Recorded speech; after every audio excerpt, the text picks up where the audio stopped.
Hello dear students, आज की video में सबसे इम्पॉर्टेंट टॉपिक है आपकी ओम्स लॉ क्या है, इसके बारे में डिस्कस करेंगे। लेकिन उससे पहले भी कुछ टॉपिकों का हम डिस्कस करेंगे। जिन छात्रों ने पिछला वीडियो नहीं देखा है उनको डिस्क्रिप्शन में पिछले वीडियो की लिंक मिल जाएगी, आप वहां से जाके पिछला वीडियो देख लें, फिर इस वीडियो को कंटिन्यू करें तो आपको सारी बातें समझ में आएंगी। तो चलिए स्टार्ट करते हैं। सबसे पहले हमें जानना है वैद्युत परिपथ में सामान्यतः उपयोग होने वाले अवयवों के प्रतीक क्या हैं। कुछ अवयव होते हैं उनका प्रतीक बना होता है केवल वैद्युत परिपथ में, इलेक्ट्रॉनिक सर्किट जिसे बोलते हैं।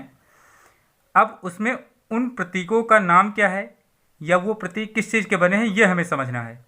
तो सबसे पहले देखिए, यहाँ पे पहले नंबर पे हमने लिखा है एक, यहाँ पे ये सिंबल बना है जिसमें बड़ी वाली लाइन के सामने प्लस है और छोटी वाली लाइन के सामने माइनस है।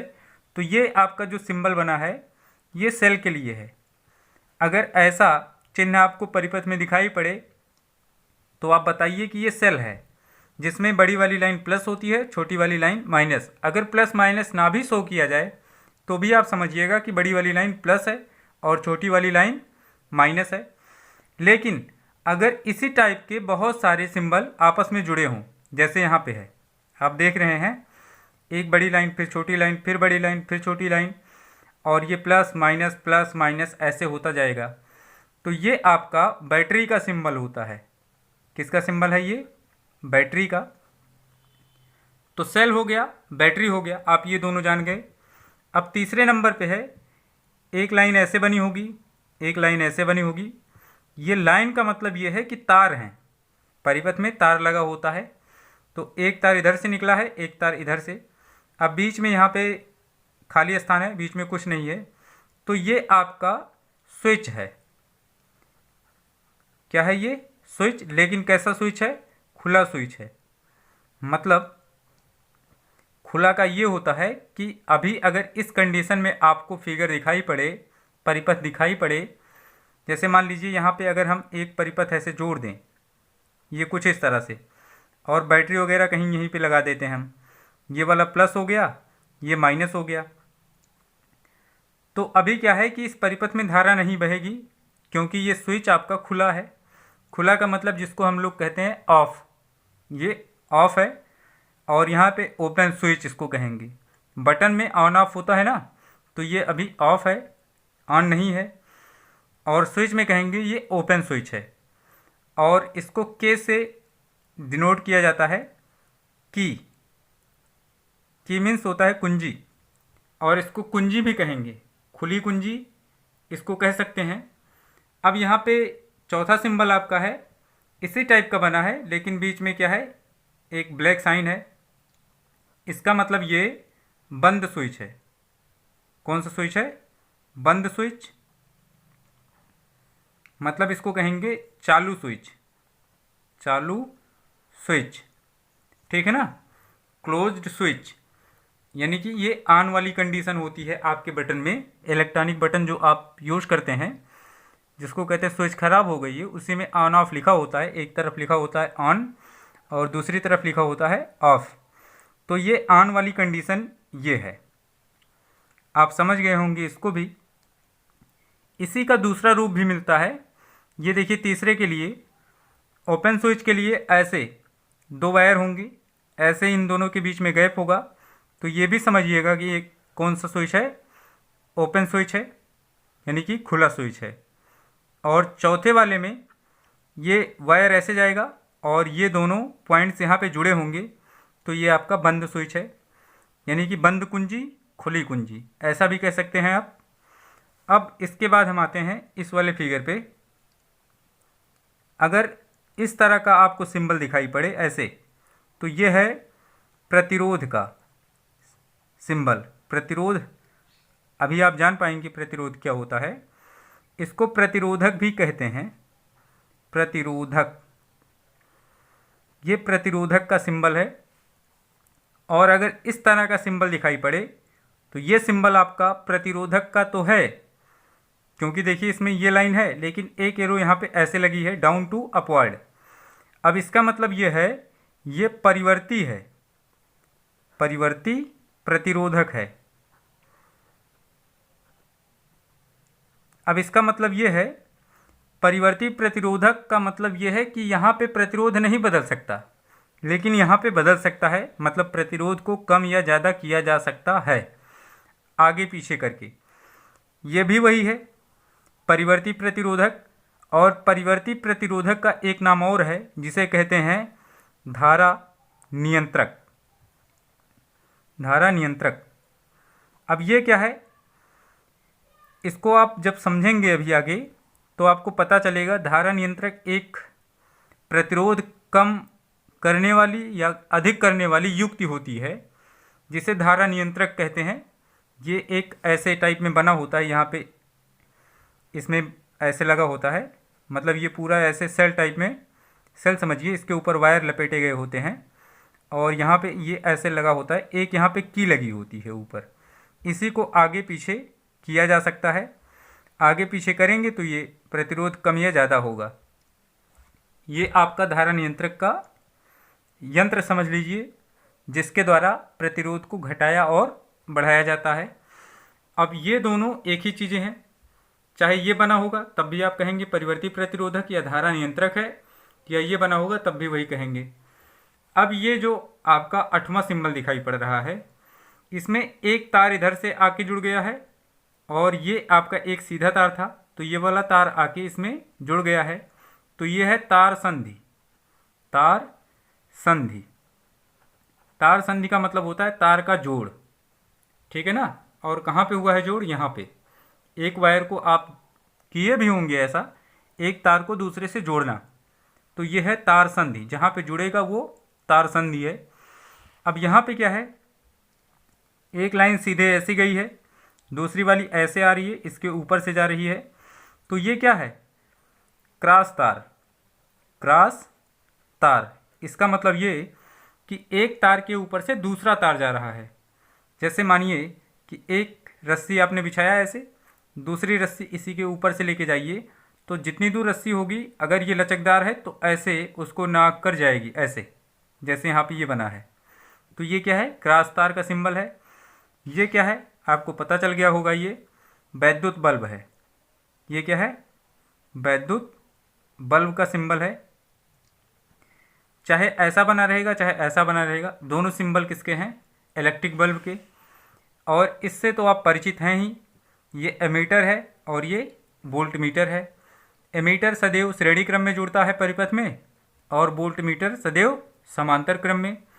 इसका प्रतिरोध बहुत कम होता है और इसका प्रतिरोध बहुत अधिक होता है। अभी आप जान पाएंगे प्रतिरोध क्या है। अब चलिए हम आगे चलते हैं। सबसे पहले हम लोग समझते हैं सेल क्या है। यह एक युक्ति है जो किसी वैद्युत परिपथ के सिरों पर विभवांतर को बनाए रखती है। जैसे आपने देखा होगा, कोई एक टॉर्च हो जिसमें एक सेल लगा हो, छोटा सा। घड़ी में क्या होता है, बैटरी नहीं लगती है, घड़ी में सेल लगता है, ठीक है ना। क्योंकि उसमें एक तरफ ऊपर की तरफ क्या होता है, जैसे मान लीजिए ये इस तरह का है, अब यहाँ पे एक छोटा सा पॉइंट निकला होता है, ये प्लस माना जाता है और ये माइनस। तो जो दीवार घड़ी होती है उसमें एक सेल लगता है। अब अगर एक सेल लगा है, दो भी सेल लग सकते हैं, ऐसी बात नहीं है, लेकिन हम एक सेल की बात कर रहे हैं अभी।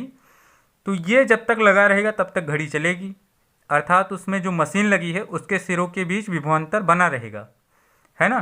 तो यहाँ पे आप इसकी परिभाषा में लिखेंगे, वह युक्ति जो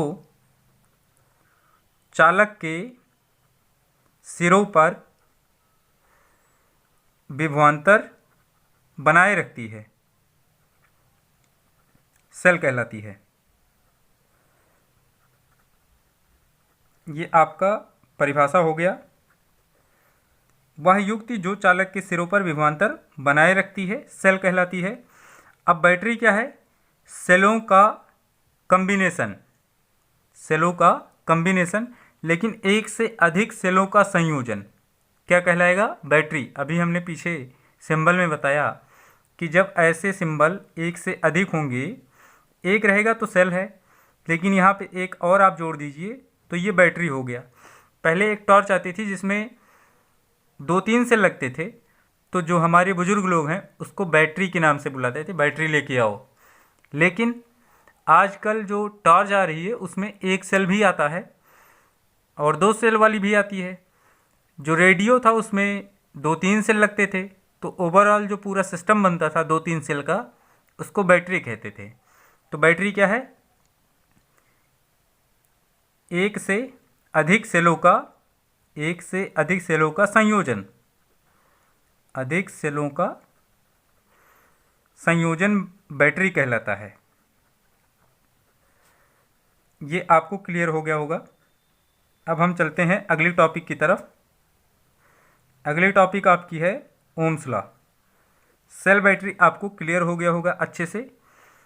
अब यहाँ पे अगर सिंबल ना भी लगा रहे तो भी आप समझिएगा ये बैटरी है।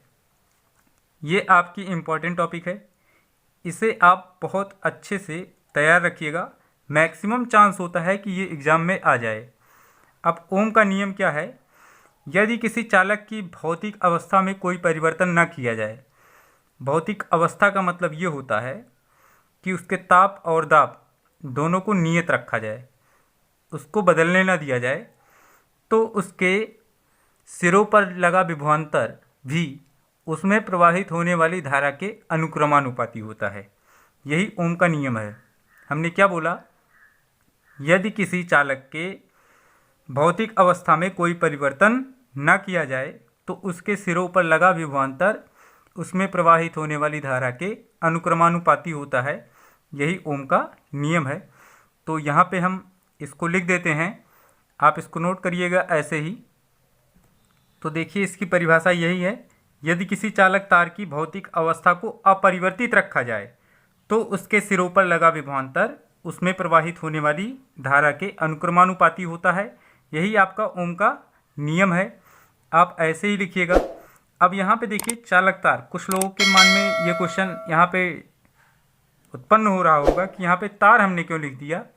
देखिए तार हमने लिख दिया, लेकिन तार ही नहीं बहुत सारे चालक हो सकते हैं। तो आप अगर चाहें तो चालक लिख के ही छोड़ सकते हैं। अगर तार लिखते हैं तो थोड़ा ये आपके क्लास के लेवल के अकॉर्डिंग ठीक रहेगा कि यहाँ पे आपने तार में ओम का नियम पढ़ा है ऐसा। यदि किसी चालक तार की भौतिक अवस्था को अपरिवर्तित रखा जाए तो उसके सिरों पर लगा विभवांतर उसमें प्रवाहित होने वाली धारा के अनुक्रमानुपाती होता है। अगर यहाँ पे हम मान लें यदि चालक के सिरों पर लगा विभवांतर कितना हो, भी हो, लेकिन चालक आपका क्या है इस समय? तार है। तार यहाँ पे लिख सकते हैं आप। यदि चालक तार के सिरों पर लगा विभवांतर कितना है? v है, तथा उसमें प्रवाहित होने वाली धारा I हो, तो ओम के नियमानुसार, ओम के नियमानुसार क्या हो जाएगा? यहाँ पे आपको मिलेगा v अनुक्रमानुपाती I, v अनुक्रमानुपाती I, ऐसा मिल जाएगा।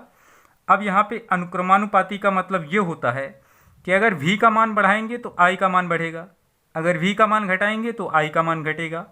मतलब जो काम इसमें करेंगे वही काम इसमें होगा, अगर इसमें जो भी चेंज करेंगे वैसा ही चेंज इसमें भी होगा। अब ये जब अनुक्रमानुपाती चिन्ह हटेगा, ये हमेशा नहीं लगा रहेगा, अब हटेगा, तो यहाँ से हो जाएगा v is equal to R I, जहाँ r एक नियतांक हो जाएगा, जहाँ r एक नियतांक है। नियतांक अभी आप समझ जाएंगे, जिसे चालक का प्रतिरोध कहते हैं।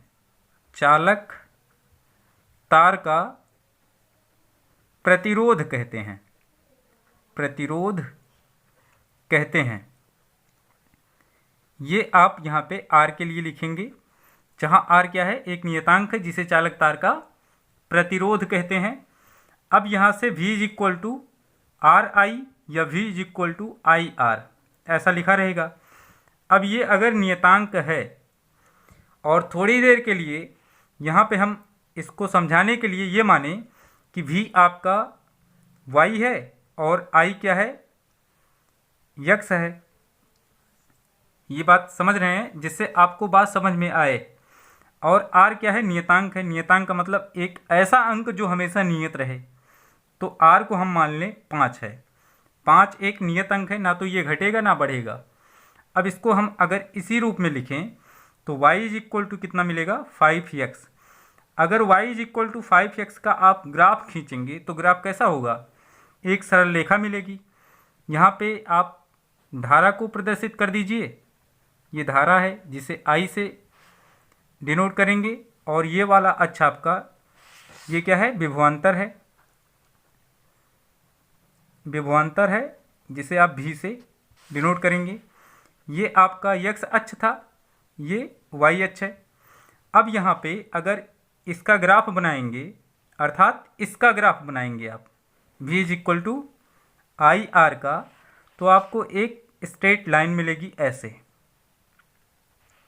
ये इसमें आप लिख सकते हैं v अनुक्रमानुपाती क्या है, I, और ये आपका ओरिजिन है। अब इसको आप समझिए। यहाँ पे कहने का मतलब ये है कि जब बोल्ट 2 बोल्ट था, यहाँ पे विभवांतर किस में है, बोल्ट में, और धारा किस में है, एम्पियर में। ये आप समझिएगा। अगर 2 बोल्ट का विभवांतर है तो 1 एम्पियर की धारा मिल रही है, मतलब यहाँ कहीं। तो ये वाला पॉइंट आपका यहाँ पे आएगा ऐसे। ये मान लीजिए 1 एम्पियर की धारा है। अब जब यहाँ से आप जाएंगे 4 बोल्ट लेके, तो ये आपको धारा मिल जाएगी कितनी, 2 एम्पियर की। इसी तरह से जब आप जाएंगे यहाँ पे 6 बोल्ट पे, तो आपको धारा मिल जाएगी कितनी, 3 एम्पियर की। अब हर जगह अगर हम किसका अनुपात निकालें, V/I का, तो क्या देखें, ये पूरा मान क्या आ रहा है, R, मतलब नियतांक आ रहा है। अगर आएगा तो ओम का नियम सही है, और आना भी चाहिए, क्योंकि हमने बताया क्या, R क्या है, नियतांक है। तो देखिए, जब आप V/I पे जाएंगे तो आपको कितना मिलेगा, 2/1, मतलब 2। और फिर जब 4/2 करेंगे तो आपको कितना मिलेगा, 2। फिर आप जब यहाँ पे आएंगे 6/3 करेंगे तो भी आपको मिला कितना, 2। मतलब ओम के नियम में ये भी कह सकते हैं कि V/I, मतलब V और I का अनुपात क्या होता है, नियतांक होता है। या हम यूँ कह लें कि चालक के सिरों के बीच जो विभवांतर लगा होता है उसका मान धारा के अनुक्रमानुपाती होता है। अर्थात चालक के सिरों पर लगा विभवांतर उसमें प्रवाहित होने वाली धारा के अनुक्रमानुपाती होता है। यही ओम का नियम है। अब ये पूरी चीज़ करेंगे, यहाँ तक लिखेंगे ऐसे। अब R क्या था आपका, ये एक अनुक्रमानुपाती नियतांक है, अर्थात नियतांक है जिसे चालक का प्रतिरोध कहते हैं। इसका मात्रक भी आप लिख लीजिए, प्रतिरोध का मात्रक, प्रतिरोध का मात्रक। ये किस नियम में मिला है, प्रतिरोध ओम के नियम में मिला है, इसलिए इसका मात्रक होता है ओम। ओम को सिंबल से भी नोट करते हैं ऐसे, ये आपका है ओम। प्रतिरोध का मात्रक क्या है, ओम है। लेकिन अभी हम प्रतिरोध की परिभाषा भी आपको बताएंगे। और एक चीज़ जानिए, ओम का पूरा नाम क्या है, GS ओम, मतलब जॉर्ज साइमन, जॉर्ज साइमन ओम, ये ओम का पूरा नाम है। इन्हीं के नाम पर प्रतिरोध का मात्रक बना है, और इसका सिंबल ये है, ओम का सिंबल ये है। और ओम के नियम में V तथा I के बीच अगर हम ग्राफ खींचते हैं तो हमेशा एक सीधी रेखा मिलती है जो V अनुक्रमानुपाती I को दर्शाती है। अर्थात यही वाली लाइन आपकी क्या है, इसको आप कह सकते हैं कि V/I इज इक्वल टू क्या है, R है। ये वाली लाइन आपकी क्या है, R है। प्रतिरोध क्या है, नियत है। तो आप कह सकते हैं कि ओम के नियम में V तथा I के बीच का ग्राफ एक सरल रेखा मिलती है। ऐसे आप दर्शा सकते हैं, जब विभव 2 वोल्ट है तो धारा 1 एम्पियर, 4 वोल्ट पे 2 एम्पियर, 6 वोल्ट पे 3 एम्पियर, ऐसा हो जाएगा। तो आई होप आप ये अच्छे से समझ गए होंगे। ओम का पूरा नाम भी हमने बता दिया और प्रतिरोध का मात्रक भी बताया। अब हम लोग बात करते हैं प्रतिरोध की परिभाषा क्या है। रेजिस्टेंस इसे बोलते हैं। प्रतिरोध क्या होता है, धारा के मार्ग में अवरोध उत्पन्न करने वाले कारक को प्रतिरोध कहते हैं। या हम इसको कह सकते हैं चालक का वह गुण जिसके कारण चालक का वह गुण जिसके कारण यह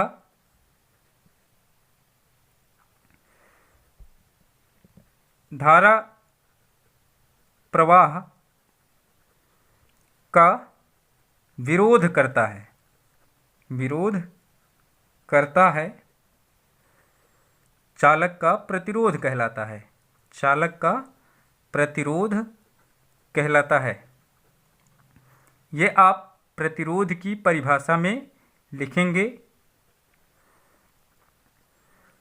तो आप प्रतिरोध की परिभाषा सेम एज लिखिएगा, या यहाँ पे आप ये भी लिख सकते हैं वैद्युत धारा के प्रवाह का विरोध करता है। मतलब चालक का वह गुण जिसके कारण यह वैद्युत धारा के प्रवाह का विरोध करता है, चालक का प्रतिरोध कहलाता है। इसका मात्रक अभी हमने बताया क्या होता है, ओम होता है। अब यहाँ पे प्रतिरोध किन बातों पर निर्भर करता है ये भी आप लोग जान लीजिए। मतलब आर किन बातों पर निर्भर करता है, इसका एक मात्रक और हो सकता है आर का। आर इज इक्वल टू अभी आपने निकाला वी बाई आई, तो हमने बताया इसका मात्रक क्या है, ओम है। एक मात्रक और आप जान लीजिए, यहाँ पे देखिए वी है, इसका मतलब ये वोल्ट है, और नीचे आई है मतलब ये धारा है, तो यहाँ पे हो जाएगा एम्पियर। धारा का मात्रक क्या होता है, एम्पियर। तो इसका एक मात्रक और हुआ वोल्ट प्रति एम्पियर, ये भी है, और इसी को कहते हैं ओम। ठीक है ना, तो आपको ये बात क्लियर हो गई होगी। अच्छा, यहाँ पे एक ओम अगर आपसे पूछा जाए तो आप क्या बताएंगे, एक ओम क्या है, एक ओम को डिफाइन करिए। अगर ऐसा आपसे पूछा जाए तो आप क्या बताएंगे। तो आप पहले फोकस करिए कि हमें एक ओम कब मिलेगा, जब V इज इक्वल टू कितना होगा, 1 वोल्ट, और I इज इक्वल टू कितना होगा, 1 एम्पियर। तो आप इन दोनों का जब रेशियो निकालेंगे तो R इज इक्वल टू 1 ओम मिलेगा। देखिए यहाँ से R इज इक्वल टू जब कैलकुलेट करेंगे 1/1, तो मतलब आपको मिला कितना, R इज इक्वल टू 1 ओम। तो आप ऐसा बोलिए, यदि किसी चालक के सिरों पर लगा विभवांतर 1 वोल्ट है और उससे जो धारा मिल रही है वो 1 एम्पियर की है, तो चालक का प्रतिरोध 1 ओम होगा। या फिर से हम इसको बोलते हैं, यदि किसी चालक के सिरों पर लगा विभवांतर 1 वोल्ट हो और उससे मिलने वाली धारा 1 एम्पियर की हो, तो चालक का प्रतिरोध 1 ओम होगा। ऐसा ही आप 1 ओम को डिफाइन करिएगा। अब हम जल्दी से बात कर लेते हैं कि प्रतिरोध किन बातों पर निर्भर करता है। प्रतिरोध आर चालक की लंबाई, मतलब यल क्या है, चालक की लंबाई। प्रतिरोध चालक की लंबाई के अनुक्रमानुपाती होता है, ये आप पहले नंबर में लिखिएगा इसको, समीकरण 1। और दूसरे नंबर पे प्रतिरोध चालक के ताप पर भी निर्भर करता है, ये चालक के ताप के अनुक्रमानुपाती होता है। प्रतिरोध चालक के ताप के अनुक्रमानुपाती होता है, मतलब ताप बढ़ेगा तो प्रतिरोध भी बढ़ेगा। अब यहाँ पे तीसरा नंबर, प्रतिरोध चालक के अनुप्रस्थ परिच्छेद के क्षेत्रफल। मतलब ये आप इस तरह से बनाएंगे, ये कोई चालक तार है, इसकी लंबाई यल है, तो इसके अनुप्रस्थ परिच्छेद का जो क्षेत्रफल होगा ये हो जाएगा ए। तो चालक का प्रतिरोध अनुप्रस्थ परिच्छेद के क्षेत्रफल के व्युत्क्रमानुपाती होता है। इसको आप इक्वेशन सेकंड मान सकते हैं, यहाँ पे नहीं मान सकते हैं क्योंकि ताप है, सीधा एक शब्द है। तो पहला नंबर, दूसरा नंबर, तीसरा नंबर ये हो गया। और चौथे नंबर में ये भी लिखिएगा, चालक का प्रतिरोध आर किस पर, चालक की प्रकृति पर निर्भर करता है, निर्भर करता है। प्रकृति मतलब चालक कैसा है, रफ एंड टफ है मतलब खुरदरा है, चिकना है, है ना, हार्ड मटेरियल से बना है, लो मटेरियल से बना है, कैसा बना है उस पर भी ये निर्भर करता है। तो यहाँ पे देखिए पहला क्या है, चालक का प्रतिरोध चालक की लंबाई के अनुक्रमानुपाती होता है, मतलब लंबाई जितना ज़्यादा होगी प्रतिरोध, यहाँ पे देखिए अनुक्रमानुपाती आ रहा है ना उसके। और दूसरे नंबर पे चालक का प्रतिरोध चालक के ताप के अनुक्रमानुपाती होता है, ताप ज़्यादा होगा तो प्रतिरोध भी ज़्यादा होगा, ताप कम होगा तो प्रतिरोध भी कम हो जाएगा यहाँ से इसके अकॉर्डिंग। और चालक का प्रतिरोध चालक के अनुप्रस्थ परिच्छेद के क्षेत्रफल के व्युत्क्रमानुपाती होता है। व्युत्क्रमानुपाती का मतलब अगर ये बढ़ेगा क्षेत्रफल तो ये घटेगा, अगर ये बढ़ेगा तो क्षेत्रफल घटेगा, इसका कहने का मतलब है। और चौथा नंबर है, ये चालक की प्रकृति पर भी निर्भर करता है। अब यहाँ पे अगर हम समीकरण 1 और 2 के देखें, समीकरण 1 और 2 से क्या मिलेगा, आर को लिख सकते हैं डायरेक्टली प्रोपोर्शनल टू यल है और इन्वर्सली प्रोपोर्शनल है ए के। तो यहाँ से आपको मिला आर इज इक्वल टू, एक कांस्टेंट यहाँ पे आया ऐसे पी की जैसा बन रहा है, लेकिन ये पी नहीं है, ऐसा थोड़ा सा निकला रहेगा, इसको बोलते हैं रो। क्या बोलते हैं, रो। एल बाई क्या हो जाएगा, ए। तो यहाँ से रो का मान हो जाएगा, रो का मान हो जाएगा आर ए बाई यल। रो क्या है आपका, यहाँ पे लिख देते हैं, जहाँ रो एक नियतांक है, एक नियतांक है जिसे चालक तार की प्रतिरोधकता में आप यहाँ पे विशिष्ट नाम दे दीजिए, विशिष्ट प्रतिरोधकता कहते हैं। चालक तार की विशिष्ट प्रतिरोधकता कहते हैं।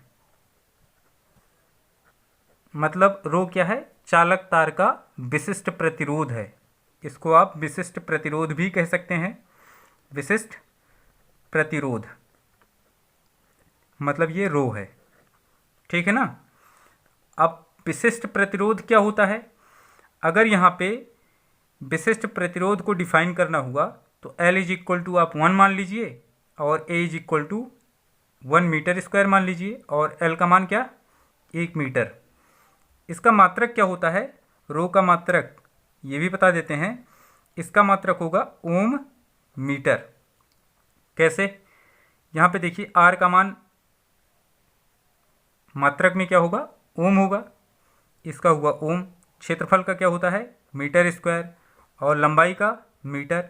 तो 1 मीटर से 1 मीटर कैंसिल हो जाएगा, तो बचेगा क्या, ओम मीटर। यानी कि रो का मात्रक क्या है, ओम मीटर। अब इसकी परिभाषा कैसे बोलेंगे, यदि किसी चालक की लंबाई 1 मीटर हो तथा उसके अनुप्रस्थ परिच्छेद का क्षेत्रफल 1 मीटर स्क्वायर हो, तो उस चालक का प्रतिरोध उसकी विशिष्ट प्रतिरोधकता कहलाता है। तो उस चालक का प्रतिरोध उसकी विशिष्ट प्रतिरोधकता कहलाता है। अब ये देखिए कैसे हुआ, अगर यहाँ पे आप 1 रख देंगे, फार्मूला यहाँ पे लिखते हैं, रो इज इक्वल टू आर और ए का मान 1, एल का मान भी 1, तो समझिए रो इज इक्वल टू क्या बचा, आर। आर क्या है, चालक का प्रतिरोध, लेकिन ये तब मिला रो का मान आर जब एल बराबर 1 है और ए बराबर भी 1 है। तो आप इसको ऐसे बोलेंगे, यदि किसी चालक की लंबाई 1 मीटर और उसके अनुप्रस्थ परिच्छेद का क्षेत्रफल 1 मीटर स्क्वायर हो, तो उस चालक का प्रतिरोध उसकी विशिष्ट प्रतिरोधकता कहलाता है। इसका मात्रक ओम मीटर होता है। तो आई होप आप सारे कंसेप्ट अच्छे से समझ गए होंगे। अगर किसी पॉइंट पे आपको डाउट है तो आप हमें ज़रूर कमेंट करें, हम उसे पूर्ण रूप से दूर करने का 100% प्रयास करेंगे। अगर ये लेक्चर आपको पसंद आया है तो इसे लाइक करें, शेयर करें। अगर चैनल पे पहली बार आए हैं तो चैनल को ज़रूर सब्सक्राइब करें। और अगले वीडियो में हम लोग ये समझेंगे कि प्रतिरोधों का संयोजन क्या होता है। 2 टाइप का इसका संयोजन है, श्रेणी क्रम और समांतर क्रम। तो अगला वीडियो उसी पर आधारित होगा। तब तक के लिए धन्यवाद।